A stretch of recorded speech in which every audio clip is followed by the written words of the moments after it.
Les politiques, tout à fait confiance, plutôt pas confiance, pas du tout confiance. Eh ben, pas du tout confiance, pas du tout. Pas du tout confiance. Et ça, c'est de leur faute. Hein. Non, pas du tout confiance, c'est une bande de... Non, du tout. Poica, là. Ils ont promis beaucoup de choses, mais ils n'ont pas accompli ce qu'ils ont promis à la population. Et c'est ce qu'ils font à chaque fois. Enfin, chaque mandat, c'est toujours la même histoire. Enfin, j'ai l'impression que, voilà, on répète les choses. Il n'y a pas de choses qui évoluent. Moi, j'ai plutôt pas confiance. Ouais. Si on a confiance en rien, et même en ceux qui nous dirigent, je veux dire, ça devient compliqué, quoi. Donc, moi, je fais confiance aux partis politiques que je soutiens. Voilà. Je suis entre plutôt pas confiance et pas du tout confiance parce que, comme je disais, il y a la politique et il y a la politique. La politique, à la base, c'est quoi ? C'est la vie de la cité, donc c'est toutes les questions qui concernent les citoyens. Mais on peut constater à l'heure actuelle que les politiques font la politique sans demander aux principaux concernés leur avis ou en leur demandant pour faire semblant, mais en n'ayant rien à faire de leur avis. Plutôt pas confiance. Les politiques en général. Après, il y a certaines personnes qui sortent du lot.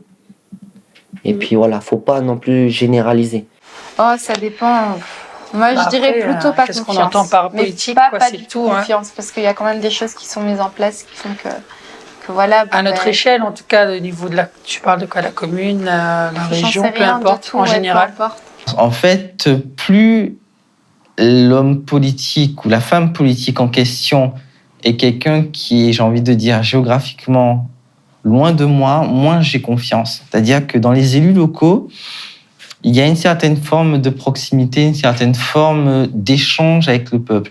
Par contre, quand on voit les gens qui sont au sommet du gouvernement, là, ce sont des personnes qu'on ne peut pas atteindre, ce sont des personnes avec qui on ne peut pas discuter, qui ont un mode de fonctionnement qui est complètement différent du nôtre. Quand je pense aux sénateurs, quand je pense à un certain nombre de députés, non, pas confiance du tout. Je ne vais pas faire confiance à quelqu'un qui me prône une pseudo-démocratie en crachant dessus par derrière ensuite en me disant que il s'essuie le front avec ce que j'en pense, avec ce qu'on en pense tous, parce que c'est pas juste moi toute seule. Les hommes politiques n'ont plus de pouvoir. Pas d'accord. Pas d'accord. Non plus. Mais si, ils en ont trop même. La dernière loi du travail nous l'a bien prouvé, ils en ont encore du pouvoir. Ils nous le font savoir au quotidien d'ailleurs, on peut plus rien faire, la preuve. Hein. Dès qu'on cherche à faire une action, que ça soit sociale, politique, à meute, il se passe toujours un truc, on n'a pas le droit. On se prend des lois 49.3, on se prend un petit peu tout dans la tête et puis on peut plus rien dire et puis voilà. Enfin, la société tente de se dresser contre certaines décisions qui sont pourtant appliquées. C'est la majorité, mais la majorité ne l'emporte pas. Donc voilà quoi. Les hommes politiques ont trop de pouvoir. Ah oui, mais les hommes politiques, pour moi, ont beaucoup de pouvoir aujourd'hui. Tu regardes le top 100 des personnes les plus influentes au monde, c'est à chaque fois des hommes politiques. Hein. Je dirais que les hommes politiques, ils ont un pouvoir relatif, mais qui n'est pas aussi important que celui qu'on imagine qu'ils ont. Hein. Maintenant, on se rend bien compte à travers tous les documentaires et toutes les enquêtes qui existent que ce sont les industriels et les grands groupes qui font voter les lois. Et ça, c'est une réalité avec laquelle il faut vivre. Ils n'ont pas plus de pouvoir, mais les pouvoirs, ce sont les industries qui les ont. Ils n'ont plus de pouvoir parce que je trouve qu'ils sont un peu articulés, pour être poli, par d'autres. Ouais, enfin, c'est des acteurs, tout simplement. Hein. C'est juste des acteurs.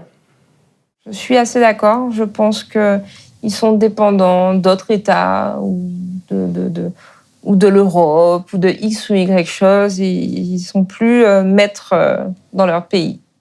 C'est la finance qui dirige le monde. D'accord ou pas d'accord ? D'accord. D'accord ? Tout à fait d'accord. Oui, aussi. Oh, quelle tristesse. Non, c'est les arts, c'est la beauté, c'est l'amour. Ah bah ça. Non, c'est l'amour. D'accord. Oui, je suis d'accord. Oui. Le monde occidental, en tout cas.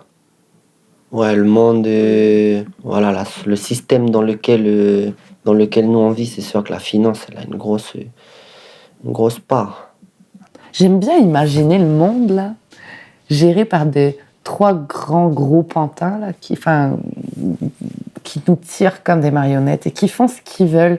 Je les imagine avec avec soi un verre de vin, ou même comme dans l'ancien temps où les hommes allaient dans une salle boire du bourbon, là où, puis fumer le cigare, puis devant une espèce de gros plateau de riz qui représente la planète, puis qui joue. D'accord. Moi, c'est ça mon avis. Bah oui, c'est ça qui fait avancer le monde. Précédente. En quelque sorte, c'est ça qui fait avancer le monde. Sans l'argent, ça avance pas. Oui. Oui, d'accord. C'est la bourse, c'est les sous. Ouais. On a actuellement pas le choix que de s'intégrer à ce milieu financier. Et il faudrait peut-être laisser un tout petit peu plus de liberté pour que les choses se passent au mieux. Les hommes politiques sont corrompus. Oh, non, presque aucun. Oh. Pour une minorité, pour la plupart, oui, presque tous. Ben oui, c'est obligé. J'aime pas mettre les gens dans le même panier, donc j'irai pour la plupart. Ils le deviennent forcément à un moment. On travaille tous pour de l'argent, eux ils travaillent aussi pour de l'argent, ils agissent par rapport à l'argent, enfin je pense. Ouais, par rapport à la c'est très télé, rare quoi. que certains bossent pour la déontologie. Hein. Franchement, moi, j'ai pas envie de répondre parce que je suis pas au courant, donc... Pour la plupart. Ouais. Je me sens pas concernée, en fait. Ouais, pour la plupart. Pour une minorité. Oui, pour une minorité, mais comme ils font beaucoup de bruit, ça passe pour la plupart. Voilà, malheureusement. Je pense pas qu'on s'engage en politique pour se dire je vais faire encore plus de profit. Oui, peut-être certains, mais pas tous. C'est certainement pas la majorité. Je pense qu'il y en a beaucoup qui entrent dans la politique en ayant une réelle envie de changer, sauf qu'on ne leur donne pas les moyens, et donc de ce fait, se rentrent dans le moule et ne pensent justement qu'aux élections. Et même si c'est quelqu'un de bon, fondamentalement bon, je pense qu'il n'a pas le choix s'il veut continuer à percer en politique. La plupart. C'est presque toutes les semaines que je vois un homme politique en première du journal parce qu'ils sont en plein procès pour détournement de fonds, tous ces trucs-là. Donc, obligé de penser que, il faut croire que la plupart des hommes politiques sont corrompus. T'es-tu déjà engagé dans une organisation politique? Non, et ça ne m'intéresse pas. Non, ça ne m'intéresse pas. Ça m'intéresse pas du tout. Du tout. C'est pas moi qui vais changer les choses, donc je vois pas pourquoi je m'engagerais. Non, ça ne m'intéresse pas. Oui, mais ça ne m'intéresse plus. Enfin, voilà. Quand on arrêtera d'avoir des guignols comme politique, peut-être ça m'intéresserait. Ça m'a jamais traversé l'esprit, mais pourquoi pas, si je me reconnais en celle-ci. Je viens de commencer, là. Hier, justement. Et c'est bien. C'est bien, en fait. J'ai eu la chance de rencontrer des personnes qui étaient honnêtement et sincèrement préoccupées par l'avenir de la jeunesse. Ça m'a touché. Donc j'aime bien. Je vais mettre oui, mais ça ne m'intéresse plus dans le sens où j'ai déjà été porte-parole de grève pendant ma scolarité, mais maintenant, je dirais que j'ai trop peur que ça me porte préjudice. Non, et ça ne m'intéresse pas. Moi, non, mais pourquoi pas? Parce qu'en fait, la politique, c'est dans notre vie, finalement. On est obligé de... Tout est politique ici en Nouvelle-Calédonie. C'est clair. La politique ici, elle est partout. Et je suis arrivé à un point où j'essaie de penser autrement. Non, et ça ne m'intéresse pas. Vraiment, je ne pense pas que c'est à travers la politique qu'on pourra changer les choses. Je pense qu'il faut changer les gens de façon individuelle. Et que c'est comme ça que l'on peut changer une société. Demain, ou dans les prochains mois, participerais-tu à un mouvement de révolte de grande ampleur, type mai 68? Oui ou non? C'est assez difficile à répondre. Je peux poser une question bête, les gars, c'est quoi mai 68? Aucune idée. C'est quand les étudiants ils se sont révoltés contre De Gaulle et contre... alors je sais plus trop quoi, je sais plus exactement, mais c'était un mouvement social en fait. Okay. Et qui a fait changer pas mal de trucs en France au niveau social. Non. Moi, non, ça sert à rien, vu qu'on a déjà plus de liberté, là. Ouais, moi aussi. Moi, je dirais oui. Après, ça dépend du combat qui est mené. Si c'est une cause qui me tient à cœur, s'il faut se battre, je me battrai, hein, jusqu'à la mort. S'il faut se révolter pour une bonne cause, ouais. Ouais. Mais maintenant, si c'est juste pour se révolter...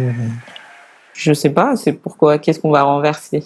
Je pense que c'est assez difficile à dire comme ça parce que ça dépend de ce que propose le mouvement de révolte. Tu vas pas dire comme ça que tu vas participer à un mouvement de révolte sans savoir qu'est-ce que propose le mouvement de révolte. Contre nos politiques, ouais. Si demain il fallait marcher contre eux, pour qu'ils se réveillent un petit peu et qu'ils commencent à prendre un peu les bonnes décisions pour nous, je le ferai, volontiers. Mais je suis pas non plus un casseur. Hein. Quand je vois les actualités maintenant, j'ai pas envie d'être rattaché à ce genre de manifestation, ce genre de mouvement de révolte. Ouais. Surtout le débordement qu'il y a Ouais, effectivement, ça peut être actuellement, dangereux là, en plus. Ah ouais, c'est chaud. Oh là là, moi j'ai pas envie de me battre avec qui que ce soit. Donc s'il y a des personnes qui veulent mettre de la colère et tout ça dans tout ce qui nous entoure, je leur laisse, il n'y a pas de problème. Pour moi, c'est pas une manière de régler un problème. Donc par rapport à ça, je ne peux plus... Tu cautionnes pas. Je ne peux plus soutenir. Si on est en démocratie, on est ouvert à la discussion, on n'a pas besoin de faire ça. On l'a vu dernièrement avec la loi travail. Dès qu'on fait ce genre de mouvement, il y a de la casse, il y a de la violence. Et ça, je pense qu'il faut éviter. Il y a d'autres solutions, mais pour ça, il faut qu'on soit écouté.